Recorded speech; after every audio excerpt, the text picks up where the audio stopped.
Hello guys, ముందుగా అందరికి సంక్రాంతి శుభాకాంక్షలు. వాళ్ళైతే లెగ్గానే ఫ్రెష్ అప్ అయిపోయాను. తర్వాత టిఫిన్ చేద్దామని అమ్మని అడిగితే ఇడ్లీ అంది. మనకు అది ఎక్కదా, ఏదో తిన్నట్టు ఇంక వదిలేసాను. ఇవాళ వెన్స్డేలా రెడీ అవుదామని చెప్పేసి అవుట్ఫిట్ అనేది అలాగే వేసుకున్నాను.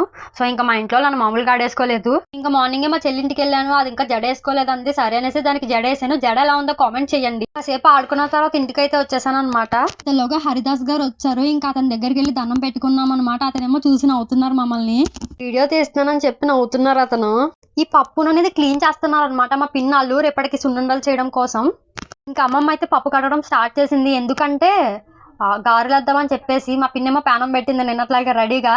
సో ఇంకా అయితే వేస్తుంది అనమాట గారెలు అనేవి. గారెలు కూడా ఈ పేపర్ ఇస్తాడు కదా, సన్ఫ్లవర్ ఆయిల్ పేపర్, దాని మీద వేసి తిప్పేసి వేసేస్తుంది. ఆకుల మీద కదా పిన్ని వేస్తారు గారెలు అంటే, లేదు ఇది కొత్త ఫ్యాషన్ అంటుంది. నార్మల్ గారెలు, పాకం గారెలు కూడా వేసింది అనమాట. ఇంతలోగా మా చెల్లి ఆడడం మొదలు పెట్టేసింది.